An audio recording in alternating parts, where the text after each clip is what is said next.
napaksa out of those verses, 2 verses, ay ito. God is able to certify. God is able to certify. Pag sinabi pong certify, ay i-confirm, pagtibayin, guarantee, garantiyahan, assure, tiyakin, authenticate, patunayan. So ang ating pag-uusapan lang mga kapatid, kayang-kaya ng Diyos na tiyakin ang kaligtasan. So ganun po ang ating pag-uusapan. Ano? Kayang-kaya ng Diyos na magbigay ng katiyakan. Wala sa bokabularyo na ng Diyos yung baka sakali. No? Wala sa bokabularyo ng Diyos yung baka sakali, hari nawa. Hindi ganun. Lahat ng ginawa ng Diyos, sigurado. Amen? Nung sabi niyang magkaroon ng tubig, hindi naman nakahang. Nagkaroon talaga ng tubig. Nung sabi niya magkaroon ng lupa, nagkalupa talaga. Magkaroon ng mga burol, bundok, batis, ilog, dagat, lahat ng nilikha niya ay mga tiyak. Si Kristo ay tiyak na nagkatawan tao. Tama ba? Si Kristo po ay tiyak na nabuhay. Si Kristo ay tiyak na naghirap. Si Kristo ay tiyak na napako sa krus. Si Kristo ay tiyak na inilibing, namatay, inilibing. Ikatlong araw, siya rin po ay tiyak na nagbangon maguli. After 50 days, siya po ay tiyak na umakyat sa langit. At siya po ay tiyak na nakaupo sa luklukan ng Ama. At isang araw, siya ay tiyak na babalik. Wala hong hindi tiyak na ginagawa ang Panginoon. Kaya yung maniwala ang kaligtasan na hindi nakakatiyak, hindi yan sa Panginoon. Are you with me? At alin ang gusto nyo? Yung tiyak o hindi? Kaya wag ho nyo papakinggan yung mga nagtuturong hindi daw makakatiyak. Mali yun. Amen? Okay. Ngayon, bahagi po ng ating mga talatang hihiwag-hiwagin, bakit naandoon that God is able to certify. Siyempre, ito yung mahalaga para maangkin mo, para maging sigurado sa iyo. Kasi hanggat wala ito, ay hindi makakarating sa iyo yung kaya ng Diyos na ikaw itiyakin. Tingnan niyo po, sabi ng verse 13. Verse 13. A. Nasa Kanya kayo rin naman. Pagkarinig ng aral ng katotohanan ng ebanghelyo ng inyong kaligtasan. Alam niyo sa totoo na, mga kapatid, maraming tao hindi makatiyak, walang napapakinggan. Kasi sabi, bibigyan kayo ng katiyakan, to certify yung Holy Spirit. Pero bago yun ipagkaloob ng Diyos, bago mangyari yon, kailangang napakinggan mo yon. Amen? Kaya mapalad ho kayo ngayong umaga. Ano? At mapalad din naman yung matagal nang nakakapakinig. Pero ito, bigyan pa ho natin din. Nasa Kanya'y kayo rin naman. Ang kayo dyan, yung mga believers sa Efeso, pagkarinig ng aral ng katotohanan. Take note. Ang magdadala sa iyo sa katiyakan ng kaligtasan, aral ng katotohanan. Therefore, kapag hindi tiyak ang kaligtasan, yan ay aral ng kabulaanan. Tatandaan niyo yan. Kapag ikaw ay nakikinig at hindi nagdudulot sa iyo ng kaligtasan, hindi yan katotohanan. Sapagkat dito, nasa Kanya'y kayo rin naman.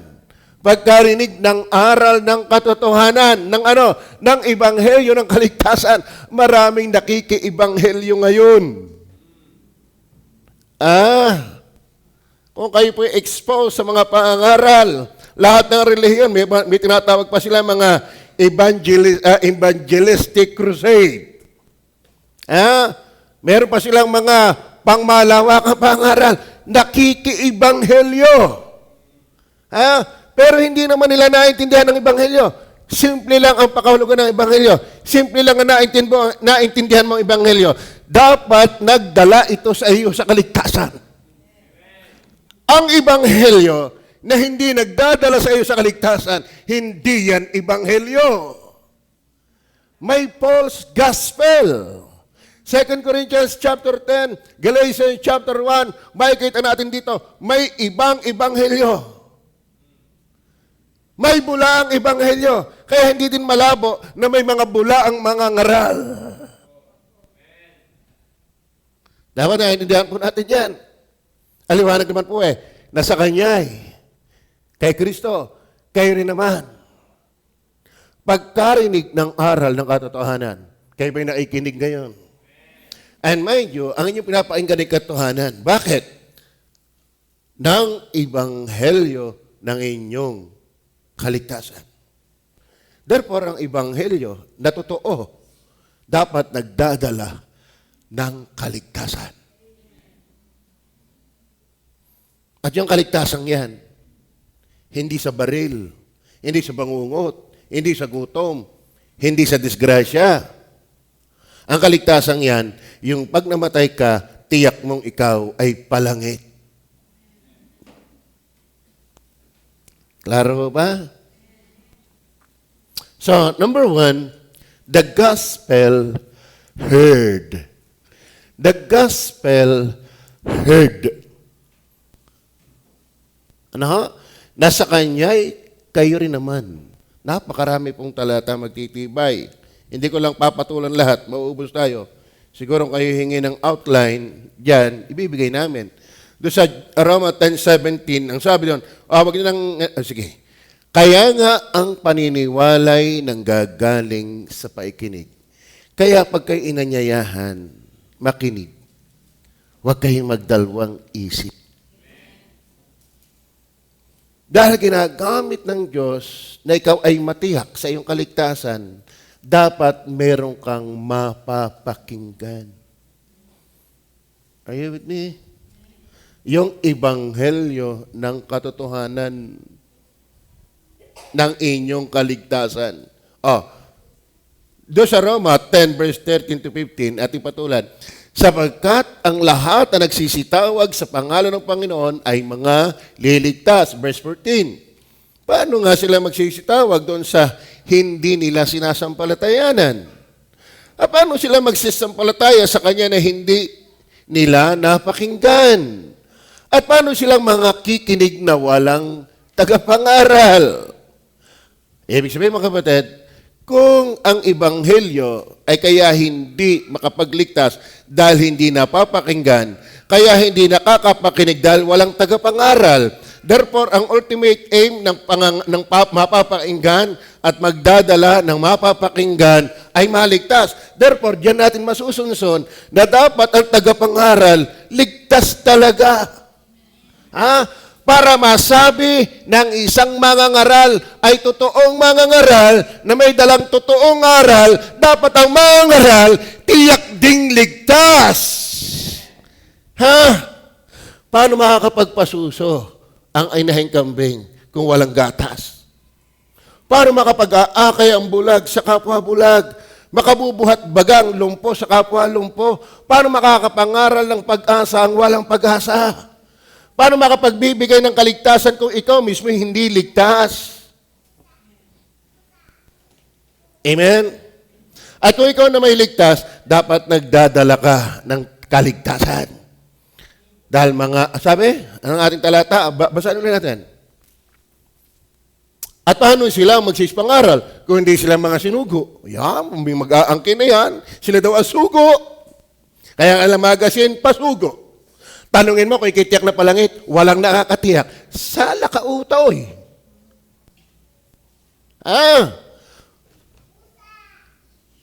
Na inyong narinig ang katotohanan ng ebanghelyo ng kaligtasan. Paano ika sila makikinig kung walang tagapangaral? Paano sila mangangaral kung hindi sila sinugo? Therefore, ang dapat sinugo, ligtas na. Are you with me? Hindi ka qualified mangaral kung hindi ka naman ligtas. Kaya mapalad tayo. Amen? Paano sila magsispangaral kung hindi sila mga sinugo? Gaya nga ng nasusulat, anong pagkaganda ng mga paa niya ang mga nagdadala ng masasayang balita. paano magiging masayang balita yan kung hindi tiyak ang ligtas?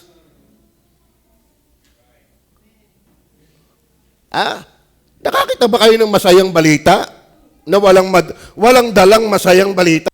Paano magiging masayang balita yan kung hindi naman tiyak? Amen? Actually, meron na tayong graduation mamaya. Pero yung iba nakahang. Yung iba, hindi matiyak pa. Bakit? Hindi pa raw nila papahinggan na okay ka na. Hanggat hindi pa nasasabi ng teacher kasi baka merong kinukumpleta pang ibang requirements. Hindi nila mapakinggan yung magandang balita hanggat walang sinasabi yung kanilang teacher, gagraduate ka. Ngayon, kung sinabi ng kanilang teacher, magandang balita, next year, makakagraduate ka. Hindi magandang balita yon. Ang magandang balita, tiyak gagraduate ka mamaya. Amen? Kaya mga kapatid, kapag ang mangangaral, walang daw nakakasigurado, marahil pagsikapan mo, hindi yan magandang balita at hindi yan masayang balita. Kaya ang masayang balita, balik tayo sa teksto natin. Na inyong napakinggan ang ebanghelyo ng ang katotohanan ng inyong kaligtasan. Mga bisita, ako hiniwala, bago kayo makarating din bago kayo makapakinig ng aming mga aral, ipinapangaral din marami na kayong napakinggan. Tama ho ba yun? Pero sana ang inyong pinapakinggan ngayon, naikumpara ninyo. Dahil maraming tagapangaral,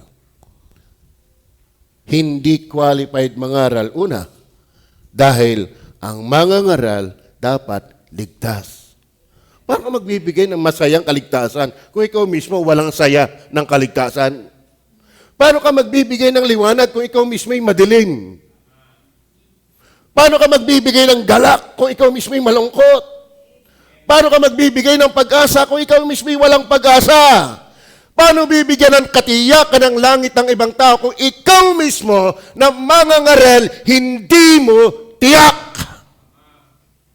Pero para masabing ebanghelyo, katotohanan ng ebanghelyo ng inyong kaligtasan. Ang punto, kaya nga God is able to certify. God is able to certify. Kaya ng Diyos na tumiyak. At tinukoy doon sa ating talata, hindi ko na babasahin ng lahat. Basahin natin, patulan natin ng isa, James 1:18. Tingnan niyo po.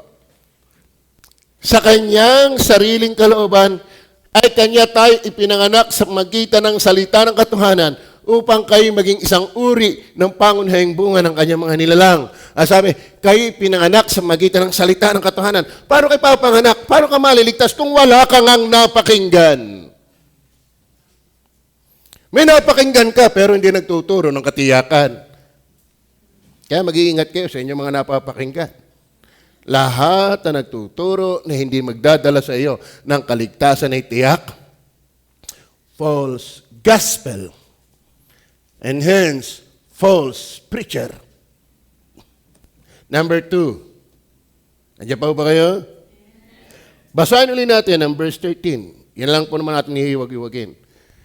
Nasa kanya kayo rin naman, pagkarinig ng aral ng katotohanan, wow, praise the Lord, minapakinggan ng ebanghelyo ng inyong kaligtasan, nilinaw natin, kapag ang inyong pinapakinggan, hindi magdadala sa kaligtasan, masayang kaligtasan, bulang mangangaral yon.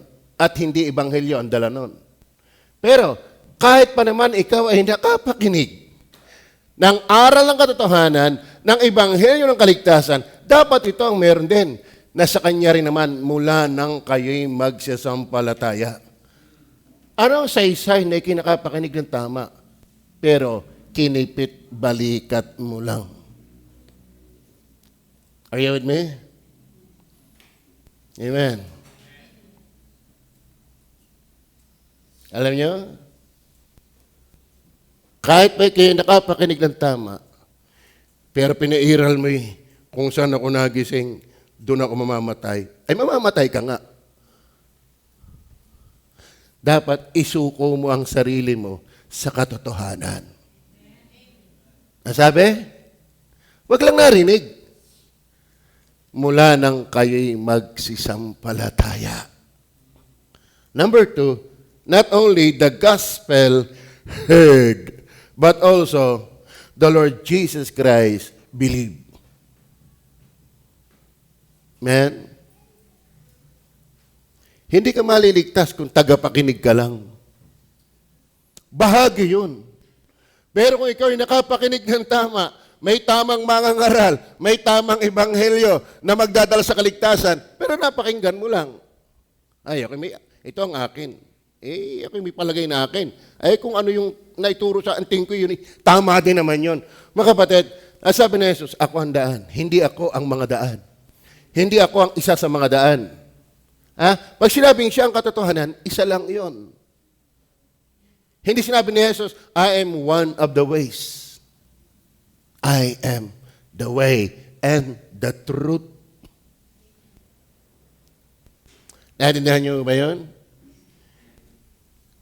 Kaya kung naikinig ka ngayon, pero meron kang iyo, ay iyo yan. And mind you, ang iyo hindi magdadala sa langit. Dahil ang magdadala sa iyo sa langit ay ang katotohanan ng Ebanghelyo.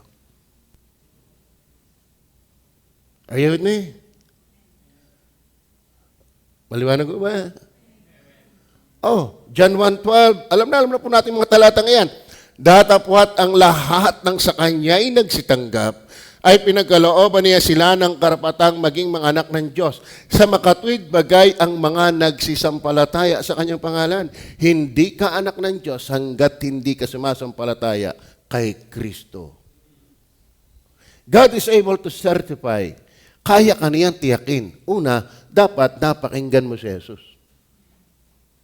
Amen? Pandalwa, dapat sampalatayanan mo si Jesus. Parang ikaw ay gutom na gutom, hinainan ka, kita mo ang pagkain, pero hindi ka naman kumain. Anong epekto ng pagkain na hindi mo kinain? Anong epekto ni Kristo kung pinakinggan mo lang, pero hindi mo sinasampalatayanan? Effect yun. At ang ebidensya na ikisumampalataya, may effect. Lagi nga sambahay ko sa inyo kumain ka lang ng kalamyas, hindi mo maitatago Pag kumain ka ng kalamyas, hindi gumalingan ng diskarte mo. Ini-imagine ko pa nga lang yung kalamyas, napapalaway na ako Hindi lalo kung actual ako nakain ng kalamyas. Tapos si Kristo ng palataya ka, effect. False yun. Amen? Gusto nyo bang tiyakin ng Diyos na ikaw ay ligtas? Gusto nyo bang tiyakin ng Diyos na ikaw ay palangit pag namatay? Una, the gospel heard. Dapat napakinggan mo. Ano kayo iniwala? Nakakapakinig ka ngayon. Pero, pandalwa, the Lord Jesus Christ believe. Ay, huwag kang makinig lang. Wow! Lord, ang klaro. Ito pala yun. Si Jesus pala. Akala ko'y si Maria. Akala ko'y si Pope. Akala ko'y pastor, akala ko'y binyag, akala ko'y kumpil, akala ko'y relihiyon, akala ko'y 10 utos, akala ko'y magpakabait, akala ko'y gumawa ng tama, anang mabuti. Si Jesus pala ay tama. Si Jesus lang talaga. At alam niyo ba, mga lalaki, hanggat wala kang asawa, pwede kang tumingin sa iba't ibang babae at magtangi. Pero pag may asawa ka na, wala ka nang dapat ibang titingnan. Amen? Kung ikaw ay talaga, hindi maiwasang di mapapatingin. Pero yung gugustuhin mo katulad ng asawa mo, ay iba na yun. Ano punto ko? Ang tunay ng palataya kay Kristo, wala nang ibang titingnan. Are you with me? Ako kay Kristo, pero magaling na yung natingin din kay Maria para sigurado. Magaling din ako pupunta rin sa reliyon para sigurado. No. Kataksilan yan. Hindi yan sigurista. Kataksilan yan. Are you with me? Sino may asawa dito? Diga? Tama si Jerome. Taas dan agad ang kamay. Tayo may asawa. Pero tayo binata pa, napapalingon tayo kung kanino. Pero pag may asawa ka na, tama ng tingin. Meron ka na. Ibig sabihin, kapag meron ka na, itatakwil mo yung iba. Kapag si Jesus ang sasampalatayanan mo, huwag mo nang tangkilikin ng relihiyon. Huwag mong tangkilikin ng binyag para maging totoo ka. Walang reservation ang tunay na pananampalataya. Ako yung nag-aasawa. Pero may tinitingnan akong iba kung sakali kami mag-away, doon naman sa isa. Di may reservation. Hindi yun ang pananampalataya. Kaya marami ngayon hindi makatiyak na ligtas kasi maraming reservation. Si Jesus ay sapat. Klaro ba? Opo. John 3:16, alam natin, sapagkat gayon na lamang ang pagsinta ng Diyos sa sanglibutan na ibinigay niya ang kanyang bugtong na anak upang ang sino may sa kanyang sumampalataya, ay huwag nang mapahamak, kundi magkaroon ng buhay na walang hanggan. Ibig sabihin, kung ikaw ay sasampalataya kay Kristo, na ebanghelyo ng katotohanan na yung pinapakinggan ngayon, hindi ka mapapahamak. Bakit? God is able to certify. Amen? Kaya ka niyang tiyakin. Ako, alam ko, pag ako'y namatay, palangit. Ikaw ba? Tiyak mo na rin? Bakit? Hindi sasablay si Jesus. Laging tiyak siya Amen? Tayo, pasablay-sablay. At sasablay. Pero si Jesus, never. Kaya John 5:24, sa pantalata, para pagtibayan yan. Maraming talata po yan. Masarap po. Kami ho dito, sa God is Able Baptist Church, mahilig kami sa mga talata. Sapagkat ang masarap pakinggan, salita ng Diyos, hindi salita ng tao. At ang basihan para masabi ang iyong pananampalataya sa Diyos ay totoo, dapat dito nakasalig. Hindi sa tradisyon, hindi sa sabi-sabi ng tao, dapat sa Bible. Kaya dito, kahit hindi ko man mabasa, at least nakalista dyan. Pinagtitibay natin na gusto natin lahat ng pangaral nasa Bible. Katotohanan sinasabi ko sa inyo. Ang dumirinig ng aking salita, nakakapakinig ba kayo?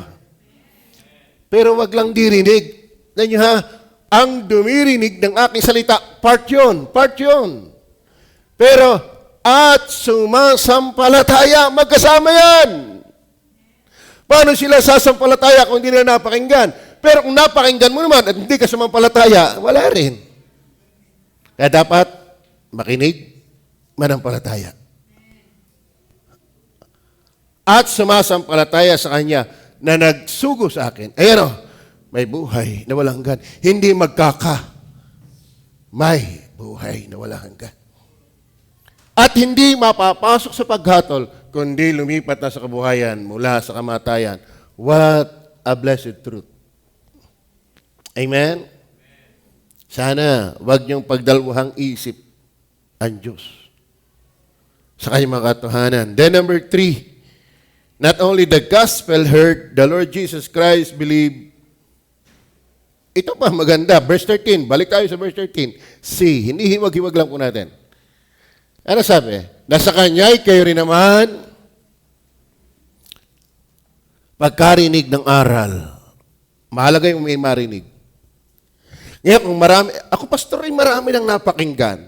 Bata pa ako nakakapakinig na Bata pa ako, isinasama na ako ng aking lolo, ng aking tita, ng aking ate, ng aking tatay, ng aking inay. Ang dami ko napakinggan. Pero sa dami-dami ng iyong napakinggan, pero hindi ka natiyak ng kaligtasan, useless yun. Dapat ang napakinggan mo, nagdala sa iyo sa kaligtasan. At para masabing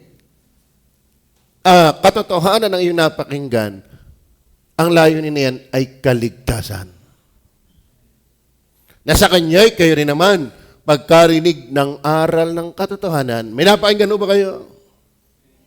Napagwawawari nyo ba ang inyong napapakinggan kumpara sa mga napakinggan nyo na? Kapag ang inyong mga naunang napakinggan na ay hindi nagkukonclude, hindi nagdadala, hindi naghahantong sa iyo para matiyak ang kaligtasan, wala yan sa katotohanan.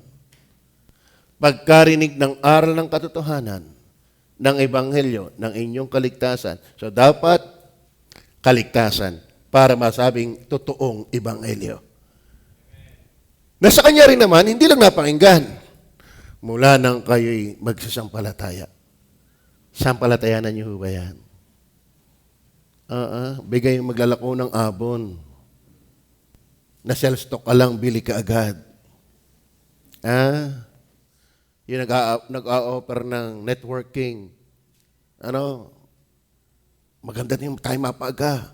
Malaki ating kita. Paniwala ka agad. Tapos si Kristo nagsasabi ng katotohanan, ang hirap mo maniwala. Lugi ka. Lugi ka. Amen? Kaya ba yung naniniwala? Ngayon, ito matapos mo mapakinggan, matapos mong masampalatayanan, anong ginawa? Ay kayo'y tinatakan ng Espiritu na ipinangako. Ano ba sa Bible, pag sinabi, number 3, the Spirit sealed. Sa Bible, mga batid, kapag sinabing tinatakan, ang ibig sabihin lang niyan, yan ay tanda ng may pag-aari. Nung kami bata pa, hirap na hirap kami makapanood ng TV dahil wala kaming TV. Kami nadungaw pa sa bintana ng aming kakang hiling. Ayaw kami papasukin. Bakit? Dungisin Pag pinapasok naman, sunor-sunor. Lahat na magpipinsan. Pero pinaiiwanan ang tsinelas. Kayo ba'y nakaranas din ng ganon? Black and white. Gusto sa silip sa kawang ng bintana. Nung sabihin na sa amin ng Kuya Karte, "Oy, pasok kayo." Mabait yung Kuya Karting isa Kasi hindi naglilinis ang bahay yun. Yung isa naman, si Kuya Alex, malinis ang bahay. Kaya ang gusto niya hanggang bintana lang kayo. Pero pag ang dumating yung hindi naglilinis ng bahay, wala pa kailam yung kung magdumi. Pinapapasok kami. Kaso lang, iwan ang tsinelas. Ang problema na yan, pag natapos ang pelikulang FPJ, karibok paglabas, nagkakapalitan ng tsinelas. Yung iba naman, alam naman, bigta lang kanya tsinelas, ibigin na lumabas ay sinute yung bago. Nagkakagulangan, di ang ginawa ng tatay, kami, puro R. Ang aming panganay, Rico. Ako yung Roselo, Risa, Rande, Rina. Ako lang naman na walang tsinelas yung mga kapatid ko meron. Kaya sila, nagkakawalaan ako. Sige, wala. Ang ginawa, nagkawad, yung letter R sa dulo, ibinaga. Tapos inilagay doon sa Spartan yata, yung kulay puti. Yung kulay puting tsinelas. Iginayaan. So may R. Abay, nung magkalabasa yan, wala pa rin. Pero nung magkabulitan, ay, akin yan. Tingnan mo, R. Akin yan. Alam mo ibig sabihin? Tinatakan ka ng Holy Spirit, sa Diyos ka. Are you with me? Kaya tiyak Alam mo ang idea na tinatakan ka, tiyak na ikaw ay Kanya. Kaya, napakinggan, sinampalatayanan, tinatakan. At ang ibig sabihin po, pag sinabing tinatakan, ownership. That is a mark of ownership. Kahit sa mga baka, di ba, sa mga rancho, may hero yan. Inilalagay sa pigi. Sino ang alam niyang hero? Yung sa rancho. Si ati, sige, ate. Tatagal na Hinihiruan yan. At kahit yun ay pahalo, habulubilo, sa ibang baka, alam ng may-ari yung kanya. At kahit tayo mapahalubilo sa ibang tao, alam ng Diyos ang kanya. Bakit? Yan yung mga nakinig, yan yung mga nanampalataya, at ang manampalataya, tinatakan. Kaya ang kaligtasan, tiyak. Amen? Alam ng Diyos ang kanya. Bakit? Alam ng Diyos ang naikinig. Alam ng Diyos ang nananampalataya. At alam din ng Diyos ang kanya. Bakit? May tatak ng Espiritu Santo. Kaya ba, may tatak na? Kaya kapatid, wala sa bokabularyo ng Diyos ang hindi tiyak. Ano ho? Maliwanag ko ba? Ang Biblia, pag sinabing tatak, ito'y tanda ng may pagmamay-ari. Hindi lang tanda ng pagmamay-ari. Ito'y tanda ng seguridad o protection. Sa Bible, ito'y tanda ng seguridad or protection. Kaya sa John 10:28 and 29, mapapansin po natin, tingnan niyo po, sabi ng Bible, 10:28 and 29. At sila'y binibigyan ko ng walang hanggang buhay. At kailanmay hindi sila malilipol. Take note the word, kailanmay hindi sila malilipol. Batanggin nyo nagsaling yan. Alam niyo salitang hindi malilipol? Ay ba yung salitang lipol? Nawala. Ano, paano yung chinilas? Pagtapos ng pelikula ay nawawala na, kaso lang napapabalik. Bakit? May tatak. So, yung tatak na yon, hindi lang para siguradong sa may-ari yon. Protection yon sa mga taong mga agaw. Are you with me? Ngayon ang maganda, kailanmay hindi malilipol. Anong salitang kailanmay? Ibig sabihin, walang tagpo na mawawala. Amen? Walang tagpo. Yung salitang kailanmay, hindi malilipol. Sigurado talaga yun. Kaya, God is able to certify. Bakit tiyak yon? Hindi sila agawin ng sinuman sa aking kamay. Amen? Nakausap ko yung saksi ni Huba. Inaanyayahan ako. Pastor, ikaw kayo pwedeng dumalo sa aming pangmalawak ang pamamahayag. Kami international na. Sabi sa akin. O, sige po, ako po ipapayag kung masasagot niya ako sa aking tanong. Kayo ba'y tiyak na ninyong kayo palangit? Kilala niyo yun? Sabi ni Kaambo. Ano, ako nasa Ilaya pa. Aba, ang sagot sa akin Pastor, wala naman taong hindi babadling at hindi babadling. May dumahang helicopter. Aeroplano yata yun. Sakto. Sabi yun, tingnan niyo po yun. Ano ba yun? Aeroplano. Yun kaya pag bumagsak, saan ang patak? Sabi ko sa kanya, di pag hindi sa lupa ay sa dagat. Ibig sabihin nyo sa earth. Bakit sa earth yung papatak? Bakit hindi sa buwan? At saka, kaya ho bang saluhin ng earth yon? Sabi niya, anong pangalan na yon? Ang sabi ni Kaambo? Missing. Ising. Ay, kayang saluhin ng lupa. Yan, malaki ang lupa Ibig sabihin, siguradong may papatakan yan. Bakit? Malaki yung sasalo. Sabi ko, alin kaya ang mas malaki, ang kamay ng Diyos o yung lupa? Ikaw laki ng kamay ng Diyos. Kaya ako hindi mawawala ay ako'y hawak ng kamay ng anak. Ano yung mga saksi ba yan? Ilang beses ko napalpalan yan. Kung yung lupang papatakan, sigurado. Bakit? Malaki ang lupa. Ay, alin kayo ang mas malaki? Kamay ng Diyos o yung lupa? Ay, malaki ka kamay ng Diyos. So, kung ako'y nakapatong sa kamay ng Ama, di ako'y bumadling na. Magpagulong-gulong na ako. Nasa kamay ako ng Diyos. Tama ba? Kaya tiyak kung ako'y palangit. O ngayon, kayo ang umatin sa amin. Dahil hindi nyo nasagot yung tanong ko, kayo ligtas na. Hindi nyo nasagot. Adi kayo ang umatin sa amin. Siyempre, pray yun, but aatin yun. Lalo naman ako hindi aatin dyan. Amen? Hawak ka ng anak. Ito pa, verse 29. Ang aking ama na sa kanila'y nagbigay sa akin ay lalong dakila kaysa lahat at hindi sila maaagaw ni naman sa kamay ng ama. Hawak ng anak, hawak ng ama, abay sulong. Sino sa inyo nakahawak ng kutsara?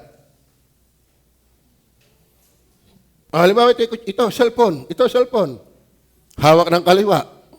hawak ng kanan, may mahahawakan ka pa ga. Wala na. Ano pang hahawakan sa iyo ng dyablo? Ano pang hahawakan sa iyo ng impyerno?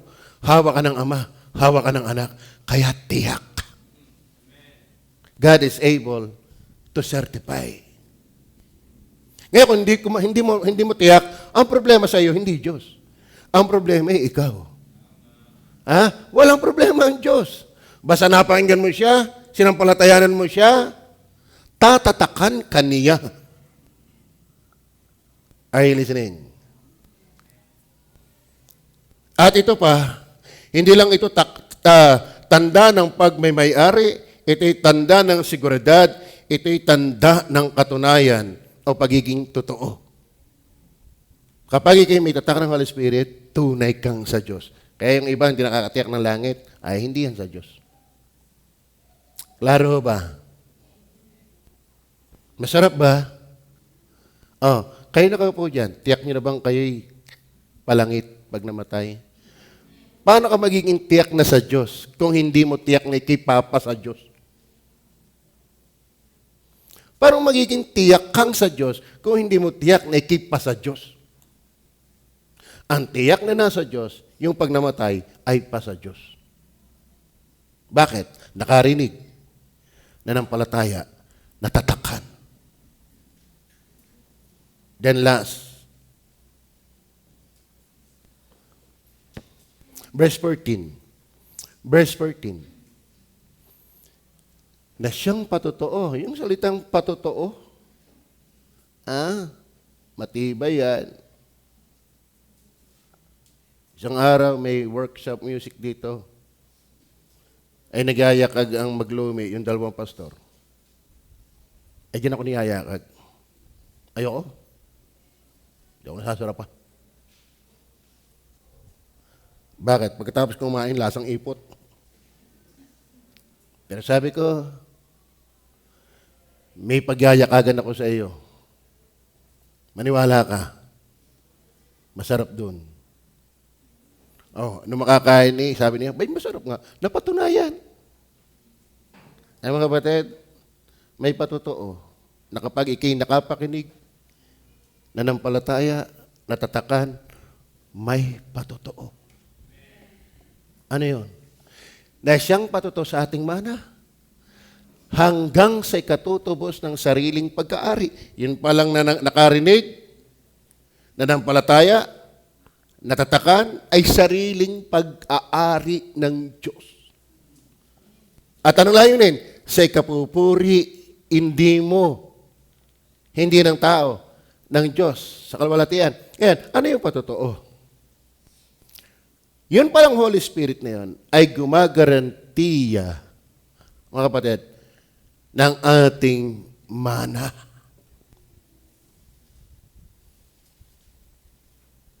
Amen.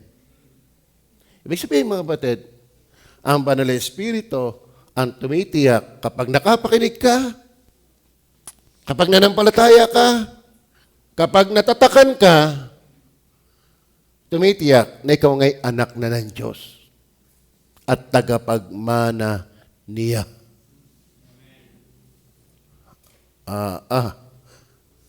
Hindi lahat anak ng Diyos. Pag nagbasa ka ng Bible, hindi talaga lahat anak ng Diyos. Binigay ang Banal na Espiritu na siyang patuto sa ating mana. Alam niyo ba sa bilihan ng lupa? Ako'y nag-i-involve din diyan. Meron tinatawag na kapag ang isang buyer ay nagbigay ng kalahati. Halimbawa, 100 million ang price ng isang property. Nag-aagawan niya maraming buyer yan. Para makasigurado ang isa na kanya yon, nagbigay niya ng earnest money. Nag-down na ng 50,000. So, hindi nito pwedeng kunin ng ibang buyer. Bakit? May nauna ng earnest. Alam mo mga kapatid, ang Holy Spirit, ang earnest, na tayo talagang patunay na Kanya na. Balik tayo sa verse 14. Na siyang patutoo sa ating mana hanggang sa ikatutubos. ng sariling pag-aari ng Diyos. Mga kapatid, ibig sabihin yung tatak pala ng Holy Spirit, hindi na yun aalis hanggang sa rapture. Amen? Kaya tayo ay siguradong ligtas. Bakit? Ang pagtigil, ang pagtatak ng Holy Spirit hanggang sa ikatutubos ng sariling pag-aari ng Diyos. Ibig sabihin, itong ating katawang ito, isang araw papalitan ng panibagong katawan, hindi naalis ang Holy Spirit hanggat ikatutubos. Kaya ligtas ka. Bakit? Ang Holy Spirit hindi yan naalis hanggat hindi ka nag-glorified. Supportahan pa natin sa verse 30, chapter 4.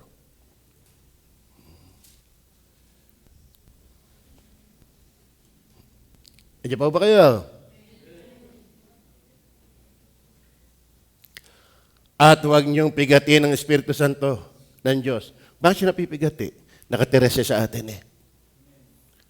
Yung ang ebidensya na siya napipigati, kaya nga mapalad ang, mapalad ang mga nahahapis. Bakit ganun? Mapapalad ang mga nahahapis. Ibig sabihin, kapag ramdam mong may nahahapis sa iyo, magsaya ka. Meron ka talagang Holy Spirit. Na? Ngayon, ikinabubuhay na sa kasalanan. Sinungaling ka. Ang tigas mo. Meron kang iyong kayuko. Malaswa ang pinapanood mo. Kung ano-anong kasalanan ang ginagawa mo. Wala kang pagkahapis sa kasalanan. Hindi ka mapalad. Ibig sabihin, wala kang Holy Spirit. Pero ano, balikan natin, 4:30. Maraming talata yan, pero hindi natin may isa-isa. Huwag ninyong pigatiin ang Espiritu Santo ng Diyos na sa Kanya kayo'y tinatakan hanggang sa kaarawan ng pagkatubos. Sabi ni Soriano, napipigati ang Holy Spirit kaya daw mawawala ang kaligtasan. Sa Old Testament, pag ang Holy Spirit napighati, nalayas talaga ang Holy Spirit. Sa Old Testament yon. Pero pagdating ng New Testament, pag pinasok ka ng Holy Spirit, hanggang sa kaarawan na yan ng pagkatubos.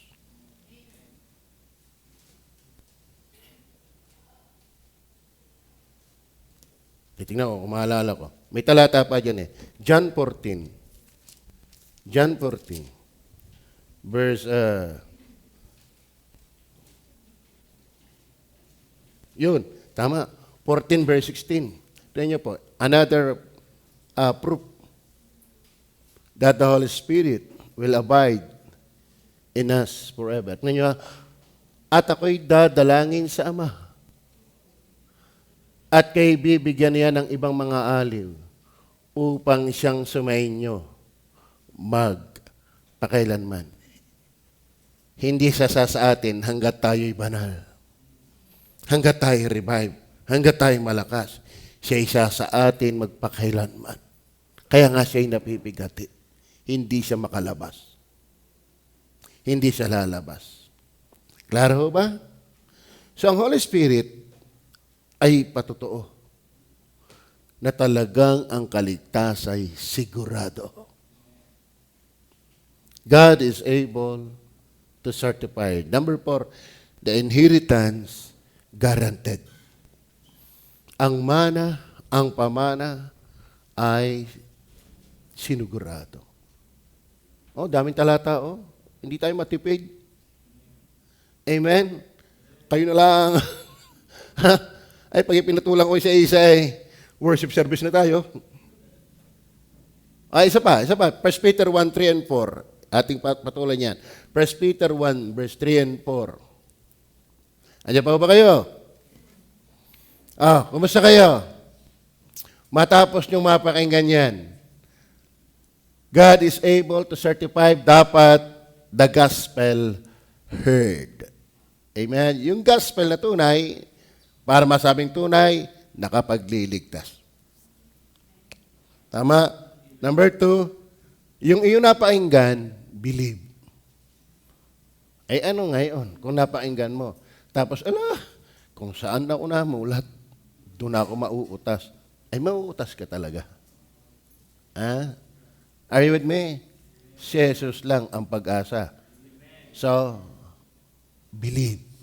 Then number 3, Pag kayo nag-believe, ano? The Spirit sealed. Tinatakan ka. Yung sealed na yan, yan yung inheritance guaranteed. Basahin po natin. Last verse. Purihin nawa ang Diyos. Kaya mga kapatid, kung ikay talaga may tataknat, sigurado na, ito dapat ang mangyari, purihin ang Diyos. Hindi yung lambot na lambot ko sa Diyos, walang kaglamor-glamor ang Diyos sa iyo. Ano ka ba, pag-aari ng Diyos? Yung iba nga ay siglang-sigla, wala namang pag-asa. Yung iba nga ay napaka-aktibo, napaka-deboto, wala namang pag-asa. Pero kung talagang ikitagapagmana ng Diyos, purihin nawa ang Diyos. Ano? Kaya kung may dapat nagpupuri talaga sa Diyos, yung klaro na sila'y tagapagmana ng Diyos. Yan purihin nawa ang Diyos at Ama ng ating Panginoon sa Kristo na ayon sa Kanyang malaking awa. Hindi tayo deserving, kinaawaan lang tayo. Alam mo yung maligtas, yan ay awa, biyaya ng Diyos. Hindi tayo deserving, makasalanan tayo. Anak tayo ng diablo, tayo pa impyerno, tayo alipin ng kasalanan, tayo punong-puno ng bisyo. Hindi tayo inosente, tayo ay grabe. Amen? Ang laman ng ating utak hindi dalisay. Ang ating bibig, marami ng murang inaimura yan. Marami ng masamang napakinggan ng ating mga tainga. Marami ng masasamang lugar na puntahan ng inyong mga paa. Marami ng masamang bagay ang nahawakan ng inyong mga kamay, ng ating mga kamay. Marami ng masamang involvement ng ating pagkatao. Hindi tayo deserving, tayo masama, tayo walang pag-asa. Pero salamat sa kanyang mayamang awa. Amen. Kaya dapat makinig ka, manampalataya ka, matatakan ka, masigurado ka. Ang Holy Spirit ang iyong kasiguruhan. Purihin nawa ang Diyos at Ama ng ating Panginoon Kristo na sa kanyang malaking awa, ipinanganak na muli tayo sa isang buhay. Take note, buhay na pag-asa.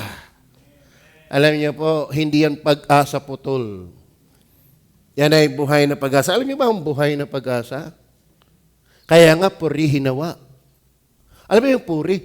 Masaya ka doon sa nagligtas sa'yo. Bakit? Kasi may buhay kang pag-asa. Tama yung lalaki. Pag binigyan ng pag-asa ng babae, buhay Amen? Tama yung company na pinag-a-applyan mo at binigyan ka ng pag-asa, buhay Tama ba? Kaya kung ikaw ay tiyak mo ikipalangit, dapat ang iyong pag-asa hindi putol. Buhay na pag-asa, sa pamamagitan ng pagkabuhay ng maguli na si Kristo. Alam mo, kaya tayo buhay ang pag-asa? Si Kristo ay buhay. Kung si Kristo yung natiling patay, walang buhay ang pag-asa. Kaya kung ang iyong pag-asa hindi buhay, baka sa Diyos-Diyosan ka naasa. Dapat kay Kristong nagbango mag-uli ka aasa. Bakit? Siya'y buhay at siya'y mananatiling buhay magpakailanman. Then, bakit garantisado ang ating mana? Verse 4. Anong klaseng mana yan? Isang manang di nasisira. Wow! Sinong bumili sa inyo na rilo? Original na. Rado. Nung tumagal ay naging radyo. Natunog na Lahat ng binili mong gamit na maganda ngayon, bumilang ka lang ng 5 to 10 years, nasisira yan. Amen? Ikaw nga tingin ko'y pasira na. Diga? Yan man ay mamotor, yan man ay makotse, yan man po ay magandang bahay. Bumilang ka ng 10 to 10 years, yan pasira na. Kaya nga may maintenance na. Pero salamat, ang pamana ng Diyos hindi nasisira. Ano pa? Walang dungis. Ano ibig sabihin? Walang pula. Ang ganda na yun. Perfect yun. Malwalhating lugar yon para sa malwalhating Diyos. At ano pa? Hindi kumukupas. Stellar na siguro. Ala Sioran Coneta, ang sexy. Ala Lorna Tolentino. Ang ninang Chare, si Sino pa? Alma Moreno. Ngayon, nag-aalma na. Bakit? Kumukupas. Tingnan niyo po ang picture ni FPJ noon, bago siya mamatay. Ang layo. Yung picture ni Eddie Garcia, bago siya mamatay nung tumanda, ang layo.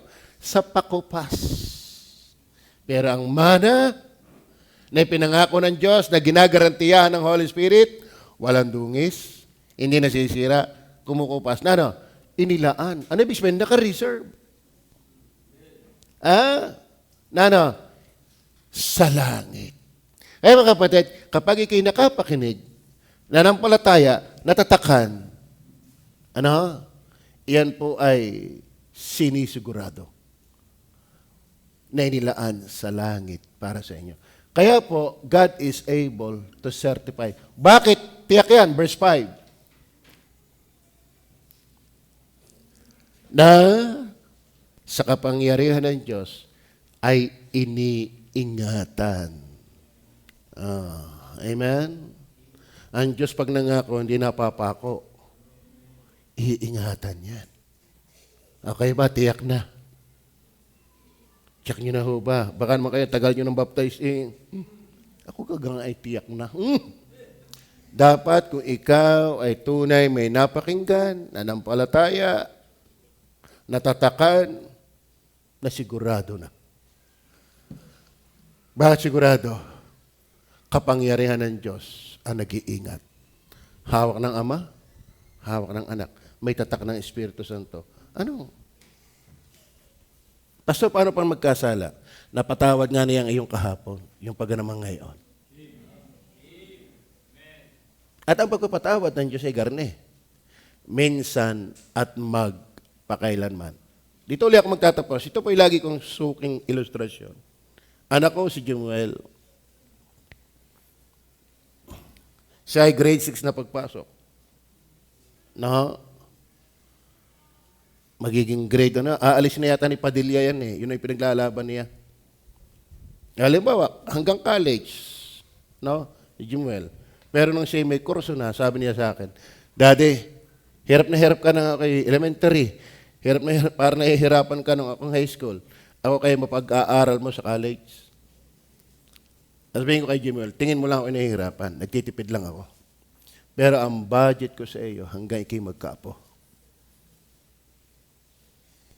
Magwa-worry pa ba si Jemuel sa kanyang college kung mapakinggan niya na ang budget ko sa iyo ay hanggang ikay mamatay at ikay magkapo? Hindi na. Ay yung kapo-apuhan niya ay dala ng aking budget. Bito ako mag-aalala sa aking pagka-college. Ganito, ang pagpapatawad ng Diyos ay minsan at magpakailanman. Pinatawad ka sa iyong kahapon, pinatawad ka sa iyong kasalukuyan, saklaw na yon ang hinaharap. Are you with me? So bakit tiyak? Diyos ang may sabi. Eh di ako, Pastor, pala'y mabubuhay sa kasalanan. Hindi yan ang natural na reaksyon. O dito ako magtatapos pa kasi pwedeng tanong yan eh. Nung una kong dating dito sa dagatan, pinadalahan ako ng Maine na pinanggalingan ko ng Good Shepherd, ng longganisa at ng pata. Hindi nila alam, kaya ako napilitang mag-mission dahil ako'y umay na sa pata at longganisa. Umalis na ako doon. Ako'y umay na. Bakit? Araw-araw, longganisa, tupa, nagukgok na ako eh. Naharap na ako eh. Ngayon, pagdating ko dito, mahal ako ng Good Shepherd, lalo na Inay Gamab, pinadalhan pa ako ng 1 kilong longganisa, 1 kilong pata. Ay, ayaw ko na nga eh. Ang ginawa ko, binigay ko sa kapitbahay kay Louie. Kay Louie. Aba, pagkabigay ko kay Louie, nung hapon, dinalhan naman niya ako ng tabayag. Dinalhan ako ng kalabasa, ng talbos. Bakit? Ganun eh. Naganti tayo eh. Pag ginawan ka ng mabuti, babalikan ka ng mabuti. Kaya mga kapatid, mali yung katwiran, ay di ako magpapakasama na eh. Ako'y ligtas na eh. Hindi ganyan. Magsisikap ka dahil ginawan ka ng mabuti. Bet mo susukli ganun. Bintang lang yun sa atin. Hindi lisensya ang katiyakan ng kaligtasan para mabuhay sa kasalanan. Matatakot ka nga dyan. Maliwanag ko ba? Manalangin po tayo. Panginoon Diyos sa langit, salamat po sa unang